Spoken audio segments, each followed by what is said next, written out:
Class 9 just তোমরা এখন class 8 থেকে প্রমোশন পেয়ে তোমরা ক্লাস 9 এ উঠেছো।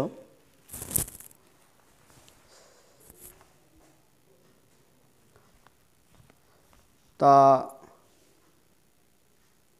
আশা করি তোমরা সবাই ভালোই আছো। আজকে আমরা যেটা করব, আলোচনা করব আজকের ক্লাসে, সেটা হচ্ছে যে রৈখিক সহ সমীকরণ।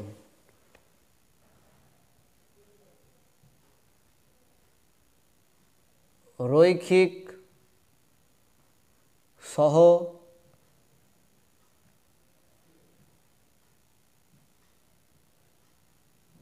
সমীকরণ একটা একটা করে এর সম্বন্ধে আমরা জানব।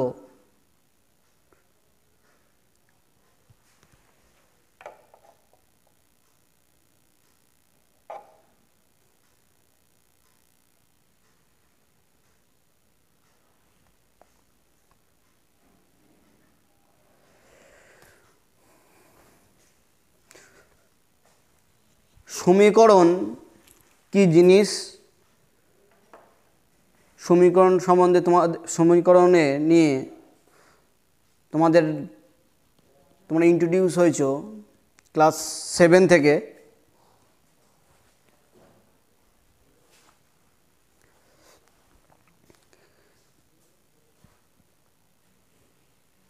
তারপরে ক্লাস 8এও তোমরা সমীকরণ গঠন করেছো এবং সমাধান করেছো। সেই একই জিনিস আমরা পুরাতন জিনিসগুলো একবার রিভিশন দেবো।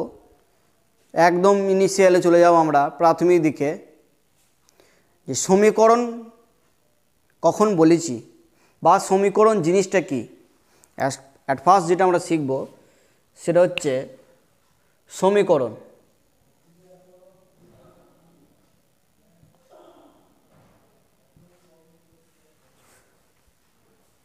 কখন একটা জিনিস ম্যাথামেটিক্যাল টার্ম সেটা সমীকরণ হবে, কোন শর্তে হবে সেগুলো তোমরা জানো। সমীকরণ হতে গেলে যে কন্ডিশনগুলো লাগে সেটা সব থেকে যেটা আগে চলে আসে সেটা হচ্ছে চলরাশি।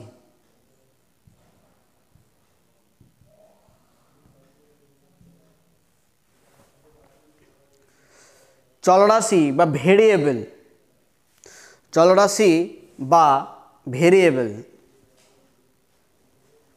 চলরাশি বলতে সেগুলোকেই বোঝায় যার বিভিন্ন ক্ষেত্রে বিভিন্ন মান, যার নির্দিষ্ট কোনো ভ্যালু থাকবে না বা কনস্ট্যান্ট কোনো ভ্যালু থাকবে না, যে মান থাকবে না, যে সব জায়গাতেই একই। যেমন এটা হচ্ছে 5,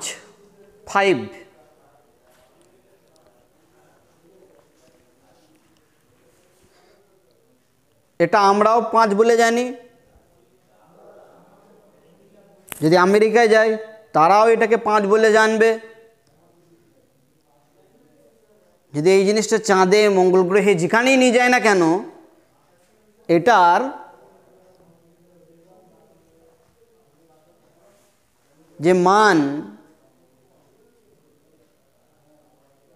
বা ওর যে পরিচিতি সেটা নির্দিষ্ট, অর্থাৎ 5, অর্থাৎ কনস্ট্যান্ট, কোনো চেঞ্জ নেই। চলরাশি কি তোমরা সমাধান করেছো ক্লাস 7 বা 8, যেগুলো নিয়ে তোমরা মেনলি এক্স বলে জেনেছ।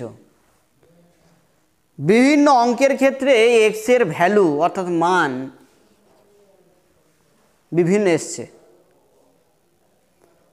অর্থাৎ যার মান নির্দিষ্ট নয় সেটাই হলো চলরাশি।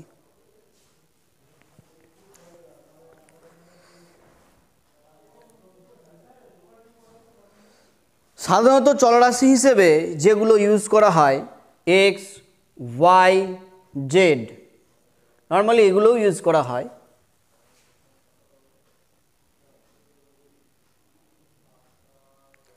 তো সমীকরণ হতে গেলে যেটা সব থেকে অ্যাটলিস্ট কমপক্ষে একটা প্রয়োজন ছিল সেটা হচ্ছে চলরাশি। এটা আমাদের 1 নম্বর কন্ডিশন ছিল।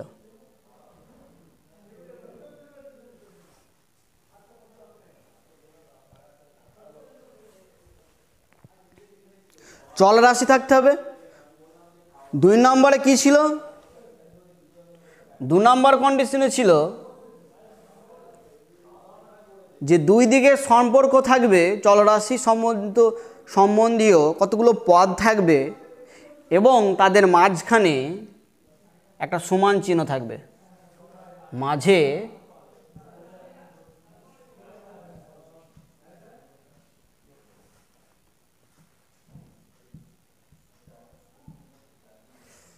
এই সমান চিহ্নটা থাকবে। কমপক্ষে একটা চলরাশি থাকতে হবে, একাধিক থাকতে পারে।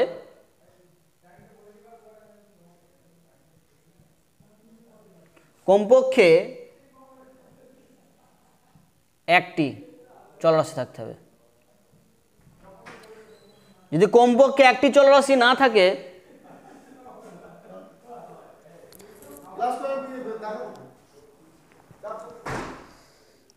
তাহলে সেটাকে আমরা সমীকরণ বলিনি। কীরকম বিষয়? যেমন সমান চিহ্ন থাকলো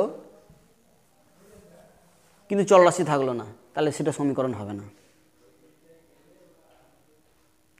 যদি এরকম থাকলো 5 + 3 12 - 4, মাঝখানে দেখো সমান চিহ্ন আছে, তবু এটা সমীকরণ নয়। শর্তও মানছে এদিকে 8 ওদিকেও 8, কিন্তু এইখানে কি নেই? এটা সমীকরণ হবে না। তার কারণ হচ্ছে এখানে কোনো চলরাশি নেই।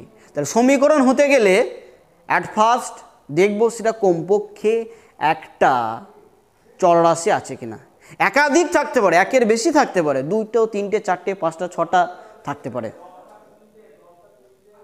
ওকে, তাহলে সমীকরণ বিষয়টা গেল।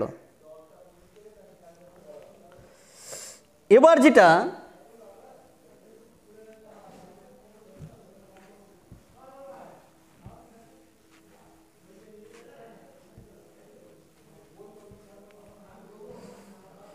সহ সমীকরণ।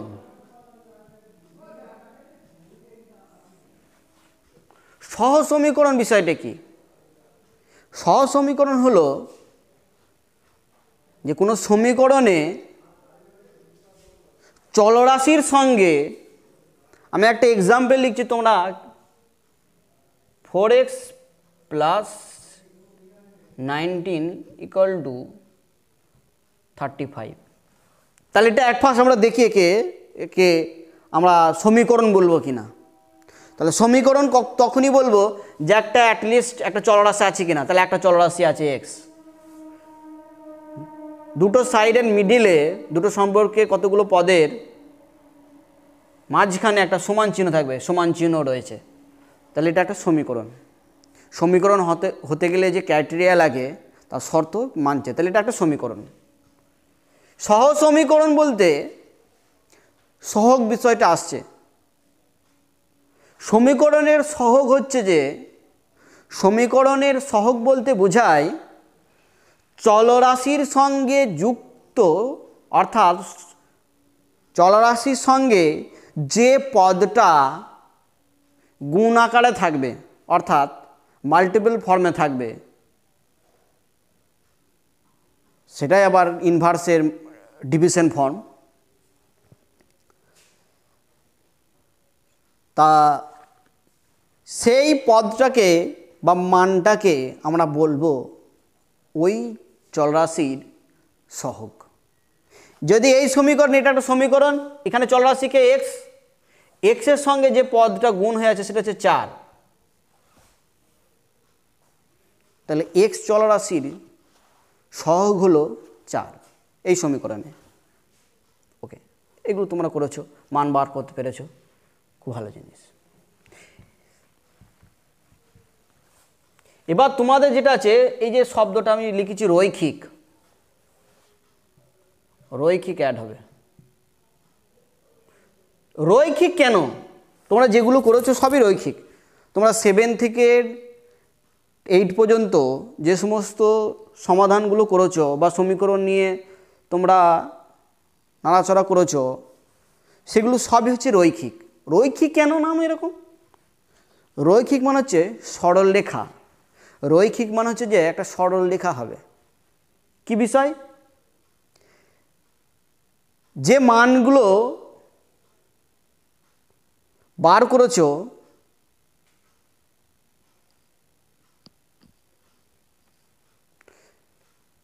সেই মানগুলো দিয়ে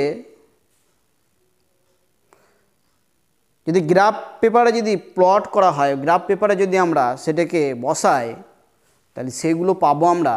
যদি এরকম কোনো সমীকরণকে যদি গ্রাফিক্যাল রিপ্রেজেন্টেশন করলে বা গ্রাফের মাধ্যমে প্রতিস্থাপন করলে যদি সরল রেখা পায়, এরকম যদি সরল রেখা পায়,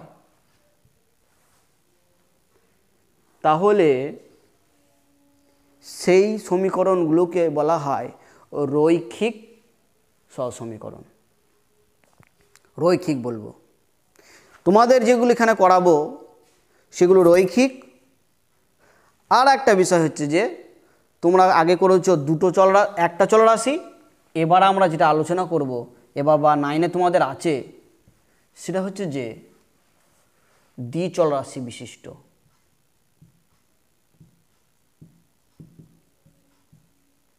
দ্বিচলরাশি বিশিষ্ট রৈখিক সহসমীকরণ। মানে এইখানে চলরাশি কটা থাকবে? 2টো থাকতে হবে। ওকে, কটা চলরাশি থাকবে? 2টো চলরাশি থাকবে।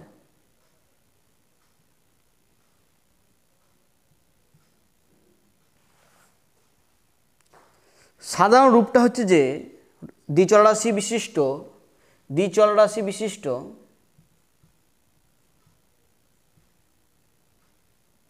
বিশিষ্ট রৈখিক সহসমীকরণ এর সাধারণ রূপটা হচ্ছে ঠিক এরকম: ax plus by plus c।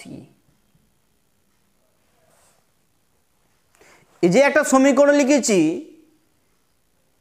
এই সমীকরণে চলরাশি কে কে আছে? x আর y, এই দুটো কি চলরাশি।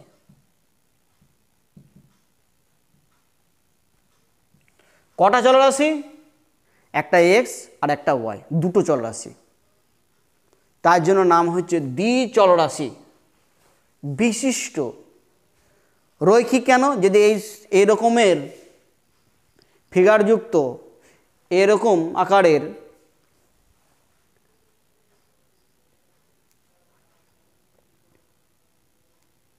চলরাশিগুলিকে যদি গ্রাফে প্রতিস্থাপন করা হয়, গ্রাফের মাধ্যমে যদি প্রকাশ করা হয়, তাহলে পাবো প্রত্যেক ক্ষেত্রে পাবো এরকম সরলরেখা পাবো।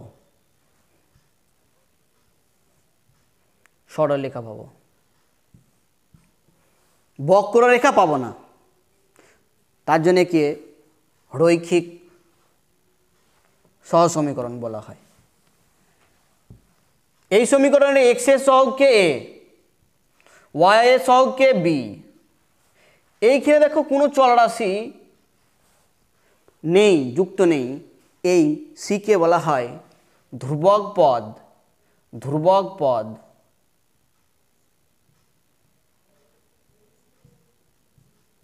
ধ্রুবক পদ বা কনস্ট্যান্ট টার্ম। এই যে চলরাশিগুলো, এগুলো কি কি হতে পারে? স্বাভাবিক সংখ্যা, পূর্ণ সংখ্যা, এগুলো তোমরা জানো যে স্বাভাবিক সংখ্যা কোনগুলো, পূর্ণ সংখ্যা কোনগুলো,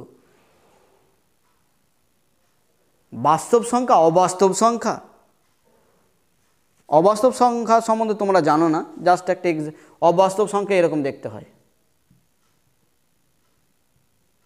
অবাস্তব সংখ্যা যা বাস্তবে কোনোদিন দেখতে হবে না। √−15, √−25, এই যে রুটের মাঝখানে, রুটের ভিতরে এখান থেকে কোনো নাম্বার বার করতে পারবে না। নর্মালি আমরা যা ভাবি, অর্থাৎ এই কোনো সংখ্যার এটা যদি এক্স হয়, এক্স ইকুয়াল টু যদি এইটা হয়, তাহলে এক্স স্কোয়ারের ভ্যালু হয়ে যাবে কত? এক্স স্কোয়ারের ভ্যালু হলো বর্গ হয়ে গেল নেগেটিভ। কোনো নাম্বারের বর্গ যদি নেগেটিভ হয়ে যায় তাহলে সেটা হচ্ছে অবাস্তব। তো বর্গ মানে কি? কোনো সংখ্যাকে সেই সংখ্যা দিয়ে গুণ, কিন্তু এমন এক্স হচ্ছে এমন একটা সংখ্যা, এক্সকে এক্স দিয়ে গুণ করে পাওয়া গেছে কত? নেগেটিভ পাওয়া যাচ্ছে। বাস্তবে এরকম কোনো নাম্বারই আমরা ভাবতে পারবো না, এই জন্য অবাস্তব বলা হয়। তো যাই হোক, এটা আমাদের বিষয় নয়। বিষয়টা হচ্ছে যে এই যে এক্স বা ওয়াই, অর্থাৎ এই চলরাশির সহগগুলো এ বি, এগুলো বাস্তব সংখ্যা হতে পারে, অবাস্তব সংখ্যাও হতে পারে, পূর্ণ সংখ্যা হতে পারে, ফ্র্যাকশন হতে পারে। তা এ বির ভ্যালু আলাদা আলাদা হতে পারে। চলরাশি হবে না। চলরাশি হলে তোমাদের এই রৈখিক থাকবে না। রৈখিক আরেকটা কীভাবে চিনবে যে একটা সমীকরণ সেটা রৈখিক কিনা? একটা সমীকরণ সেটা রৈখিক কিনা কীভাবে চিনবে? যে চলরাশি রয়েছে, কোনো সমীকরণে যে চলরাশি থাকে তার সর্বোচ্চ ঘাত বা পাওয়ার, এই দেখো এর পাওয়ার কত? 1 1। সর্বোচ্চ ঘাত বা পাওয়ার যদি 1 থাকে, ঘাত বা পাওয়ার আবার কি জানো? জাস্ট মনে করে দিচ্ছি, তোমরা পড়েছ a⁵, এই এ কে বলা হয়েছিল এর ঘাত কত? 5। এই 5টাকে বলা হতো এর ঘাত। তাহলে এখানে এক্সের এইখানে যদি সর্বোচ্চ ঘাত কত থাকবে? 1। এর সর্বোচ্চ কত? 1। 1-এর বেশি যদি হয় তাহলে সেটা তাহলে রৈখিক হবে না। তো আমি একটা জাস্ট এক্সাম্পল লিখছি তোমাদের, এরকম একটা কোনো জায়গায় পেয়েছো,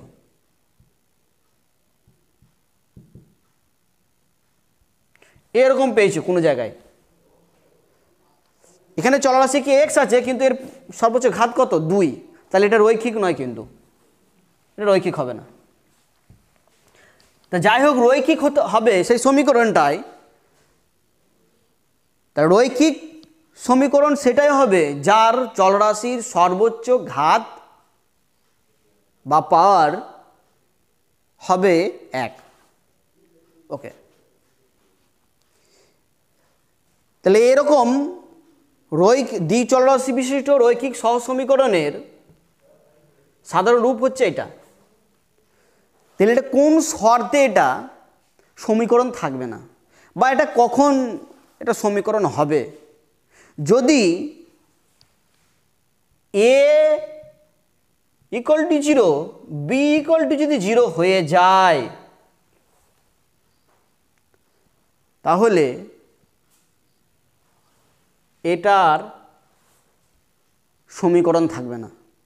তাহলে এই যে সমীকরণের দ্বিচলরাশি বিশিষ্ট রৈখিক সহজ সমীকরণ আমরা লিখেছি, যে সাধারণ রূপ বা স্ট্যান্ডার্ড ফর্মটা আমরা লিখেছি, তখনই এটা রৈখিক সহজ সমীকরণ হবে যদি এ ও বি নট বোথ 0, অর্থাৎ দুজনে একসঙ্গে কখনো 0 হবে না। এটা 0 হবে না, কম বেশি হতে পারে, গ্রেটার দেন লেস দেন হতে পারে, নেগেটিভ হতে পারে, কিন্তু কখনো এ ও বি দুটোর ভ্যালুই কখনো 0 হবে না। সি এর ভ্যালু 0 হতে পারে, তো এ বির ভ্যালু 0 হবে না। তাহলে এটা হচ্ছে যে একটা রৈখিক সহসমীকরণের সাধারণ রূপ। ওকে,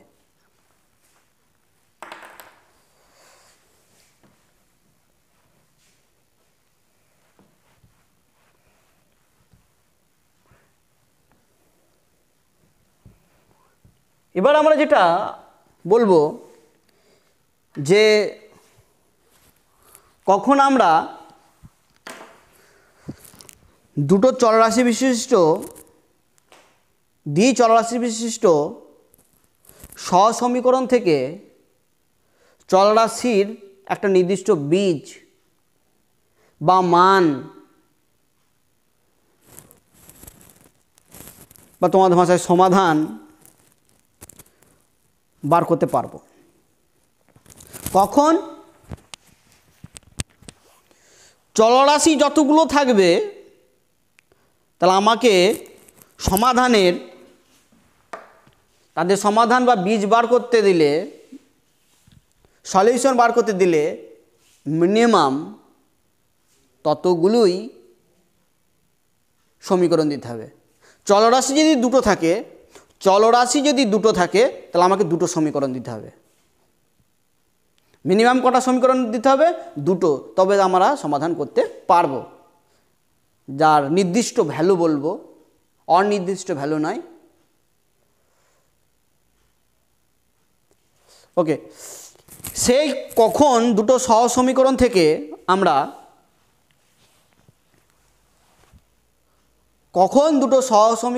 আমরা তাদের সাধারণ বীজ পাবো বা কখন পাবো না বা কখন অসংখ্য পাবো, সেই শর্তগুলো আমরা পরপর লিখব। দুটো আমরা সহসমীকরণ লিখে নিচ্ছি যাদের চলরাশি একই রকম থাকবে। a1x plus b1y plus c1, এটা একটা সহসমীকরণ। আর একটা এদেরই চলরাশি সে একই a2x, এটা মাল্টিপল ফর্ম আছে। হ্যাঁ, a1টা কি? প্রথম সমীকরণের x এর সহগ। b1টা কি? প্রথম সমীকরণের y এর সহগ। c1টা কি? প্রথম সমীকরণের ধ্রুবক পদ। a2টা কি? দ্বিতীয় সমীকরণের x এর সহগ। b2টা কি? দ্বিতীয় সমীকরণের y এর সহগ। আর c2টা হলো দ্বিতীয় সমীকরণের ধ্রুবক পদ। এরকম যদি দুটো সমীকরণ দেয়া থাকে, এবার তোমাকে বলা হয় যে এদের সমাধান বীজ নির্ণয় করো, বা এদের সমাধান বীজ একটা বার করা সম্ভব কি না, বা এদের কতগুলো থাকতে পারে, সেই শর্তগুলো একে একে আমরা আলোচনা করব। ওকে, কন্ডিশনগুলো আমরা তোমাদের লিখে দেখাবো, যেগুলো মেন জিনিস। 1 নম্বর, যে কোন শর্তে এই সমীকরণ, এরকম সমীকরণ, জাস্ট একটা এক্সাম্পল আমরা দেখাবো। এটা আবার বলছি যে এই a1 হচ্ছে x এর সহগ, এরকম দেখতে, 2x প্লাস 3y প্লাস 5 এরকম ইকুয়াল টু 0, এরকম দেখতে একটা সমীকরণ। কিন্তু হ্যাঁ, এরকম দেখতে একটা, এদের রূপটা হচ্ছে এরকম একটা দেখতে সমীকরণ।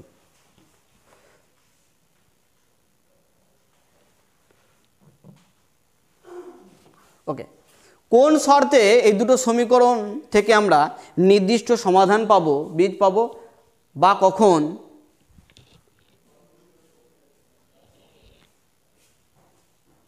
বা কোন শর্তে এদের এই x এর সহগ y এর সহগ ধ্রুবক পদ, এদের কোন কম্বিনেশনের জন্য কোনো সমাধান বীজ পাবো না, বা একটি মাত্র সমাধান পাবো, বা অসংখ্য সমাধান পাবো, সেই শর্তগুলো আমরা লিখব। একটি মাত্র সমাধান থাকবে, একটি মাত্র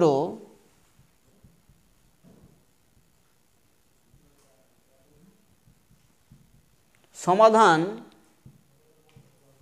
বীজ থাকবে, মানে x এর একটি ভ্যালু থাকবে এই দুটোর মধ্যে, y এরও একটা নির্দিষ্ট মান থাকবে, যেটা x এর যে মানটা ও y এর যে মানটা এই সমীকরণকেও স্যাটিসফাই করবে। অর্থাৎ x এর মান বসিয়ে দিলাম, y এর মান বসিয়ে দিলাম, এই পদ এই দিকের ডান দিকের যা হবে বাঁ দিকেরও তাই হবে। দ্বিতীয় সমীকরণ সেই একই ভ্যালু, একই মান, x এর একই মান, y এর একই মান বসিয়ে বাঁ দিকে যা ভ্যালু আসবে ডান দিকে ভ্যালু আসবে, এটা মানে স্যাটিসফাই করা বা ওই সমীকরণটাকে সিদ্ধ করা। কখন একটি মাত্র বীজ থাকবে, কন্ডিশনটা হচ্ছে এটাই, প্রথম সমীকরণের এক্সের সহগ বাই দ্বিতীয় সমীকরণের এক্সের সহগ সমান নট ইকুয়াল টু প্রথম সমীকরণের ওয়াইয়ের সহগ বাই দ্বিতীয় সমীকরণের ওয়াইয়ের সহগ। তাহলে এরকম দুটো সমীকরণ দিয়ে বলে দিল যে এদের সমাধান নির্ণয় করা যাবে কি যাবে না। তাহলে একটি মাত্র সমাধান থাকবে তখনই যদি এই কন্ডিশনটা মানে প্রথম সমীকরণের এক্সের সহগ বাই দ্বিতীয় সমীকরণের এক্সের সহগ নট ইকুয়াল টু প্রথম সমীকরণের ওয়াইয়ের সহগ বাই দ্বিতীয় সমীকরণের ওয়াইয়ের সহগ। যদি এই শর্ত মানে তাহলে আমরা বলবো একটি মাত্র সমাধান আছে। জাস্ট একটা এক্সাম্পল নিচ্ছি এরকম কন্ডিশনে, হ্যাঁ এই সমীকরণটার এরকম দুটো সমীকরণ নিচ্ছি 2x প্লাস 3y প্লাস 5 এটা একটা সমীকরণ, 3x plus 9y plus 5 equal to 0 এটা একটা 0। এই দুটো সমীকরণ একটি মাত্র সমাধান আছে। কেন? দেখো এখানে আমাদের a1 এর ভ্যালু কত, এইটা x এর, এটা a1, এইটা হচ্ছে আমাদের b1,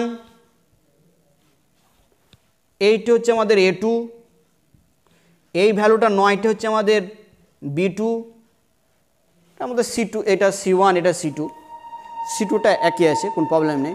তাহলে এই ক্ষেত্রে দেখো a1 বাই a2 এই অঙ্কটার ক্ষেত্রে a1 বাই a2 সমান আসছে কত 2/3, 2/3।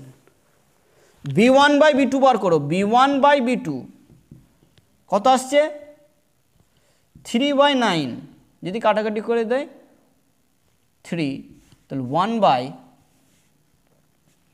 1/3 আসছে। এই ভ্যালু দুটো কিন্তু আলাদা, অর্থাৎ এই অঙ্কটার ক্ষেত্রে a1 by a2 not equal to b1 by b2। তাহলে এই যে সমীকরণটা লিখেছি আমরা, এই সমীকরণের কটা সমাধান বীজ থাকবে? একটি মাত্র সমাধান বীজ। ওকে,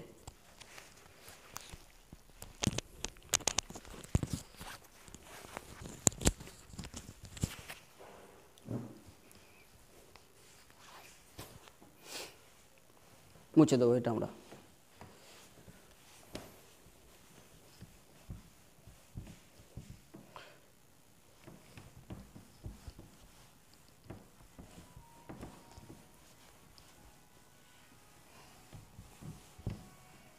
দুই নম্বর কন্ডিশন হচ্ছে যে 2 নম্বরে যে টপিকটা আসছে সেটা হচ্ছে আমাদের কোনো সমাধান বীজ থাকবে না, কোনো সমাধান বীজ থাকবে না। কোন শর্তে থাকবে না?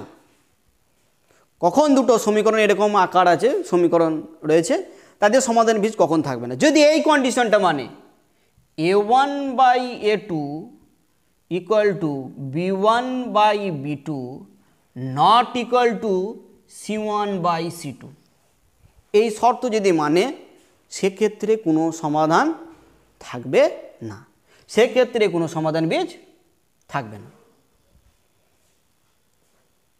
দুটো সমীকরণ দিয়ে দিল এরকম আকারের, বলে দিল এদের সমাধান বীজ আছে কি? যদি এই শর্ত মানে, অর্থাৎ a1 by a2 by b1 a1 by a2 সমান সমান b1 by b2 not equal to c1 by c2 যদি হয়, তাহলে তাদের কোনো সমাধান বীজ থাকবে না। এক্সাম্পলের একটা এক্সাম্পল নিচ্ছি আমরা।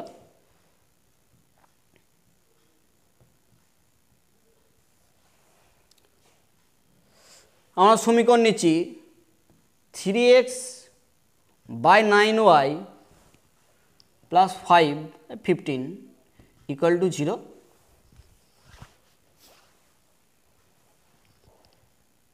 6x by 18y equal to 13 or 25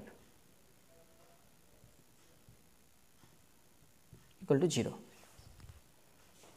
তাহলে আমরা চেক করি, এক্ষেত্রে a1 কত আমার, a1 এটা হচ্ছে a1, এইটা হচ্ছে কি b1, এই 9টা হচ্ছে b1,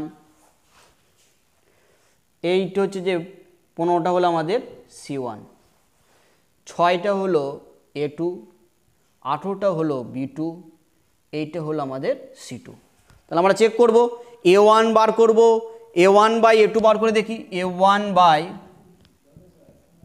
a2, a1 by a2 3/6 কাটাকাটি করে দাও, কত হয়ে গেল 2 মানে হাফ। b1 বাই b2 বার করো, b1 কত, b1 হচ্ছে যে 9, b2 কত হচ্ছে 18, 9 দুগুণে 18 half. R c1 by c2 বার করো, c1 বাই যদি c2 বার করি কত আসছে 15/25, 15/25, 3 5 15, 5 5 25, 3/5।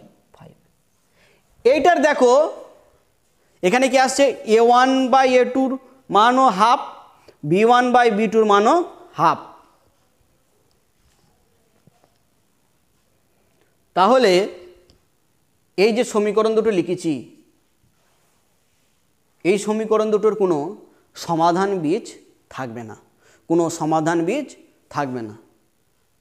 ওকে, যেমন এইটা দিয়ে তোমাদের অঙ্ক থাকতে পারে, একটা দুটো সমীকরণ দিয়ে দিল, দিয়ে বলে দিল কে এর কোন মানের জন্য এটা সমাধান বীজ থাকবে না। তোমাদের টার্গেট হচ্ছে একটাই, সমীকরণ, সেই সমীকরণ দুটোকে স্ট্যান্ডার্ড ফর্মে নিয়ে আসবো, সেখানে a1টাকে খুঁজে বার করব, b1টাকে খুঁজে বার করব, c1টাকে খুঁজে বার করব।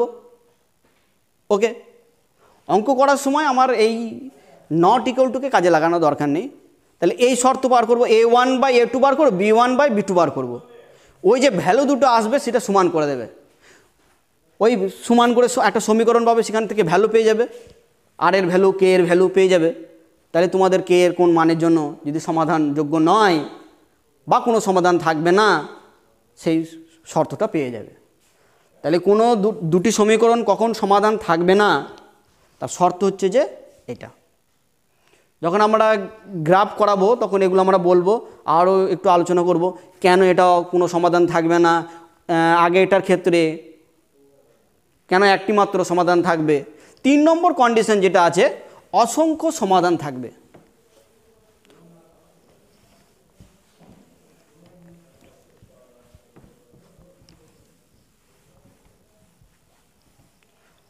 অসংখ্য সমাধান থাকবে। 3 নম্বর হচ্ছে যে অসংখ্য সমাধান থাকবে। অসংখ্য সমাধান বীজ থাকবে। কখন থাকবে? এই শর্ত যদি মানে a1 বাই a2 সমান সমান b1 বাই b2 সমান সমান c1 বাই c2 যদি হয়, এই শর্তটা যদি পূরণ করে দুটো সমীকরণ, তাহলে সেই ক্ষেত্রে সমীকরণ দুটির অসংখ্য সমাধান থাকবে। এটা এক্সাম্পল তোমাদের দেওয়া থাকলো, নিজেরা চেষ্টা করবে এক্সাম্পল। না পারলে তোমরা হোয়াটসঅ্যাপে বা কমেন্ট বক্সে কমেন্ট করেও এটার এক্সাম্পল তোমাদের জন্য দেওয়া থাকলো। ওকে, থ্যাংক ইউ।